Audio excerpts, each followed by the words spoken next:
and Craig Smoke. Baylor Baylor color analyst and former Baylor quarterback J.J. Joe with us on Mondays at 4:45, joins us on 365 Sports. J.J., how much work can actually be done, and what is most of the focus when a team, especially right in the middle of the year, has an off week?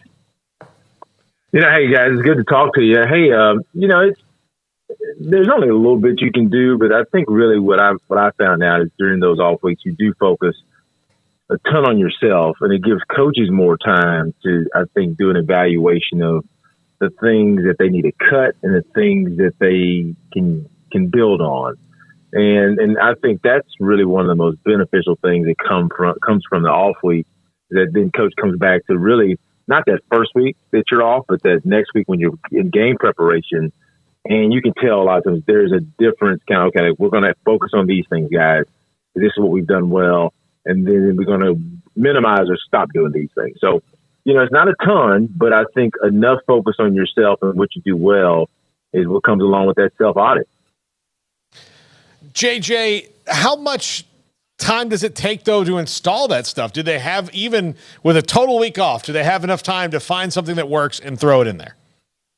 Well, I think the big thing is you don't re-engineer an offense, of course, in 2 weeks, but the other interesting thing is if you look at what Baylor does or what some teams do, they have different concepts. Like even though we're an RVO offense, a lot of times you'll look out there and there's a spread looking concept, right?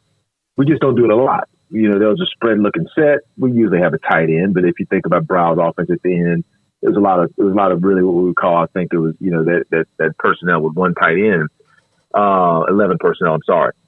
So you have those concepts of those formations in. You may just add to the playbook, right? Hey, we're better out of these sets, and we run these 4 plays. Well, we're going to make it 6 plays, 7 plays, 8 plays. We're going to motion to this set. So you realize really quickly that we have these different sets that we have and different structures already built into our offense. We just don't emphasize them. Well, maybe we need to emphasize them a little bit more going forward than we have. That's what I mean by being able to kind of add to some of the areas that maybe you haven't really focused on the last several weeks. JJ, how much of just getting a mental break do you think is important for this team? I know there's times when, especially if you're winning, you just want to keep going, right? You don't want to lose the magic, if you will. But given their struggles, did it come at the right time, that this little bit of a break, and is there a way that just kind of resets and recharges everybody? I hope it came at the perfect time. I'm telling you, man. Craig, I mean, the big thing for me is that when things are not going your way, and if you've been going since early August, it does help to get just 2 days.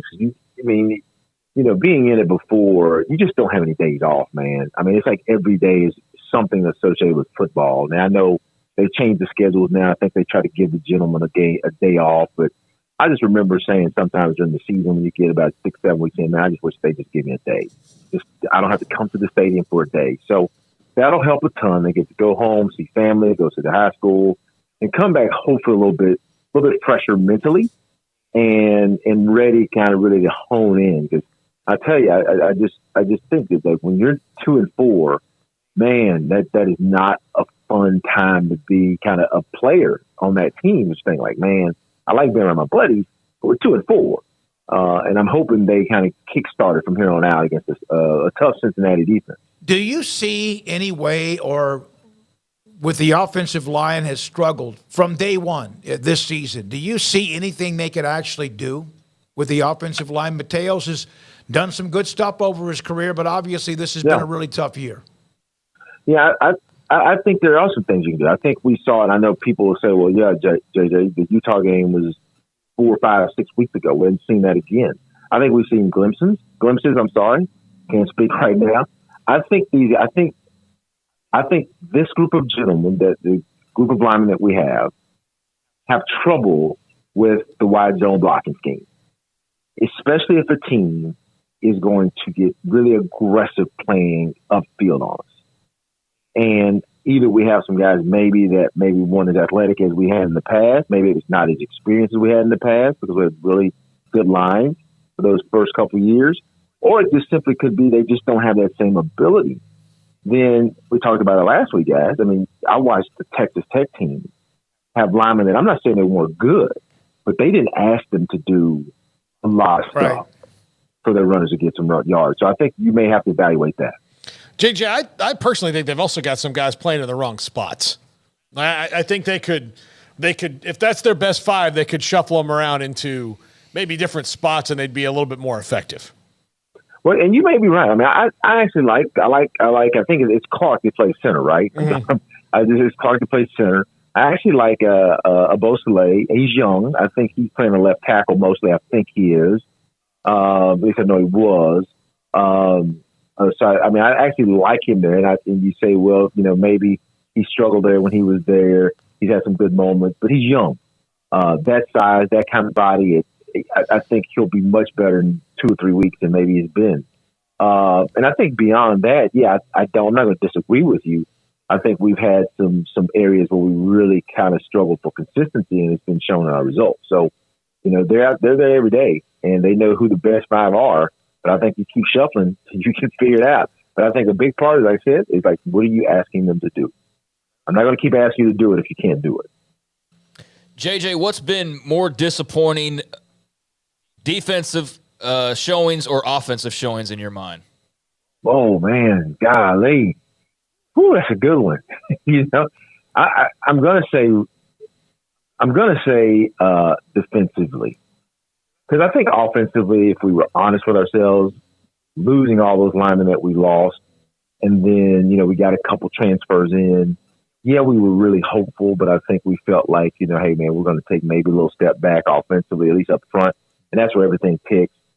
But defensively, I've been really kind of surprised because, we had Gabe coming back. We had Boykins kind of penciled in there that knows I know he had some injuries. You had TJ Franklin there. You had Matt Jones back. Then you had, of course, I'm forgetting at Star. He was a veteran. Bryson Jackson. We had Bryson Jackson coming back. He wasn't, of course, Jalen Petrie, very few people are, but he was a veteran coming back. And you were concerned about the back end. But I said this, I think, last week to you guys. I mean, when I have a reign as a coach, I'm expecting that team will be fundamentally sound, even if they're doing 4 things, right? They're going to be pretty fundamentally sound. We're going to see fewer busts. And one thing they will do, they will be able to hunt. And I would say that's why that's been kind of a little surprising, a little bit more disappointing to me. The way that they're playing, we hear about the emotions, and people point to Dave Aranda's personality, although Powledge is supposed to be kind of a guy that barks. There was video of Grimes at halftime of the UCF game of kind of doing one of those let's go. Do you see an issue when it comes to this team just not being happy? They don't seem like they enjoy playing the game, JJ. Yeah. It's interesting. I think when we play the first week, and sometimes it's hard to tell, because a lot of times you think a team is really gassed to play and they go out and they lay an egg, or they look like they're dead because and then they come out and they just destroy someone. I would say that to me, it does feel like the energy of this team does not match prior teams. And I can't tell you why. It just doesn't seem it didn't even seem that way early in the season when you've been off for 7 or 8 months, right? And you usually expect everybody to come back just ready to play. So, that's on the coaching staff. They have to get those guys ready to play. That's their job. In addition to the X's and O's, and make sure that when game day rolls around, not only those guys physically prepared and ready and not worn out, but that they're emotionally ready to at least play hard. I don't think that is, and I'm not saying our guys are playing hard, but play with high level of energy is something you would expect. JJ Joe with us on Mondays at 4:45. Baylor plays in Cincinnati on Saturday morning at 11 o'clock.